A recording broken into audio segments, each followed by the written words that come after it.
এ বাংলাদেশ উন্নয়নের কোন নেতা আছে? রংপুর উন্নয়নের নেতা আছে? আরে কোন সে নেতা? তারেক রহমান। স্লোগানে মুখর উত্তরের জনপদ, উচ্ছ্বাসের ঢেউ তিস্তা পারে। সবার আগে উষ্ণ অভ্যর্থনায় সিক্ত হলেন তারেক রহমান। সবার আগে রংপুরের মাটিতে 2 দশক পর আগমন বিএনপি চেয়ারম্যানের। বাঁধভাঙা জোয়ার পুরো মাঠ জুড়ে। রহমান। রংপুরের কালেক্টরেট ঈদগাহ মাঠে বিএনপি চেয়ারম্যান এসে পৌঁছান রাত 8:30 নাগাদ। সে সময় রংপুরের জনপদে স্বাগত জানান বিভাগটির নেতাকর্মী, সমর্থক ও সাধারণ মানুষ।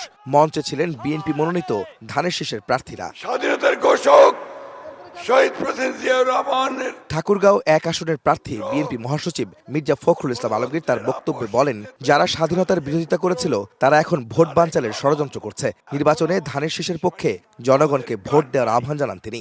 একটি দল যারা 1971 সালে আমাদের স্বাধীনতাকে বিরোধিতা করেছিল, হত্যা করেছিল মানুষদেরকে, সেই দলটি আজকে আবার চক্রান্ত করছে বাংলাদেশের এই নির্বাচনকে বানচাল করে বাংলাদেশকে একটা ব্যর্থ রাষ্ট্রে পরিণত করতে।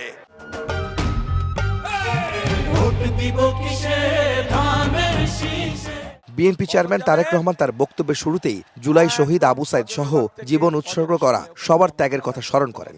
বলেন, দেশের জন্য এই ত্যাগের মূল্যায়ন করতে হলে যে কোনো মূল্যে মানুষের রাজনৈতিক ও অর্থনৈতিক অধিকার নিশ্চিত করতে হবে।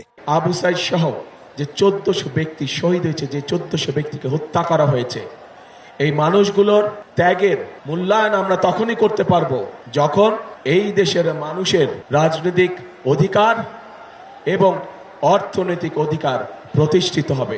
জনসমর্থন নিয়ে বিএনপি ক্ষমতায় এলে রেজিস্টার্ড এনজিও থেকে ক্ষুদ্র ঋণ নেওয়া কৃষকদের ঋণ মকুব করে দেওয়ার ঘোষণা দেন তারেক রহমান। এ সময় তিস্তা মহাপরিকল্পনা বাস্তবায়ন সহ পানি সমস্যা দূর করা ও কৃষি নির্ভর শিল্পায়ন করার প্রতিশ্রুতি দেন তারেক রহমান।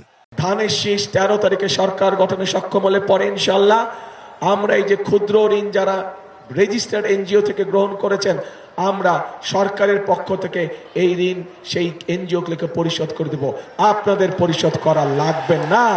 বিএনপি ইনশাল্লাহ সরকার গঠন করলে এই এলাকার মানুষের জন্য যে তিস্তা ব্যারেজের স্বপ্ন, আমরা সেটি পূরণের কাজে যথাসম্ভব দ্রুত হাত দেব ইনশাল্লাহ। জুলাই সনদ ইস্যুতে বিএনপি চেয়ারম্যান বলেন, 31 দফার মাধ্যমে তাদের দল অনেক আগেই সংস্কার প্রস্তাব দিয়েছে। শহীদ আবু সাইদ ও ওয়াসিম সহ জীবন বিলিয়ে দেয়া ত্যাগীদের সম্মানে আগামী নির্বাচনে ধানের শীষের পাশাপাশি গণভোটে হ্যাঁর পক্ষে ভোট দিতে সবার প্রতি আহ্বান জানান তারেক রহমান। যেই অধিকার ফিরানোর জন্য আবু সাইদ নিজের জীবনকে উৎসর্গ করেছে, চট্টগ্রামে ওয়াসিম নিজের জীবনকে উৎসর্গ করেছে, এরকম হাজারো মানুষ যারা নিজের জীবনকে উৎসর্গ করেছে, তাদের জীবন উৎসর্গকে মূল্যায়ন করতে হলে আমরা যে জুলাই সনদে স্বাক্ষর করেছি, সেই জুলাই সনদকেও আমাদের সম্মান করতে হবে।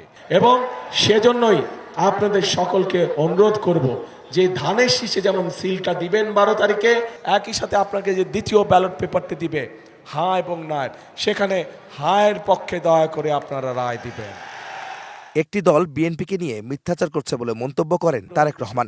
একমাত্র বিএনপি দেশকে দুর্নীতির রাহগ্রাস থেকে মুক্ত করতে পারে বলেও জানান দলটির চেয়ারম্যান।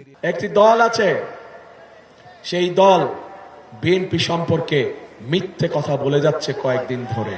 তাদের 2 জন সদস্য 2001 থেকে 6 পর্যন্ত আমাদের সাথে সরকারে ছিল। তাদের মানুষগুলা ভালো আর আমাদের মানুষগুলা খারাপ। কেউ যেন কারো ভোটের অধিকার কেড়ে নিতে না পারে, সেই জন্য 12 ফেব্রুয়ারি কেন্দ্র পাহারা দিতে নেতাকর্মী সহ সাধারণ মানুষের প্রতি আহ্বান জানান বিএনপি চেয়ারম্যান। উত্তরের জনপদ তিস্তা পাড়ের রংপুরে বিএনপি চেয়ারম্যান তারেক রহমান নানা প্রতিশ্রুতির পাশাপাশি তিস্তা মহাপরিকল্পনা বাস্তবায়নের ঘোষণা দেন তিনি। জনগণের সমর্থনে ক্ষমতায় গেলে জনকল্যাণমূলক পরিকল্পনা বাস্তবায়ন করবেন তারা। বলেন, বঞ্চিত উত্তরের জনপদ হবে আগামী দিনে বাংলাদেশের নতুন রোল মডেল। আহমেদ সালেহীন, সময় সংবাদ, রংপুর।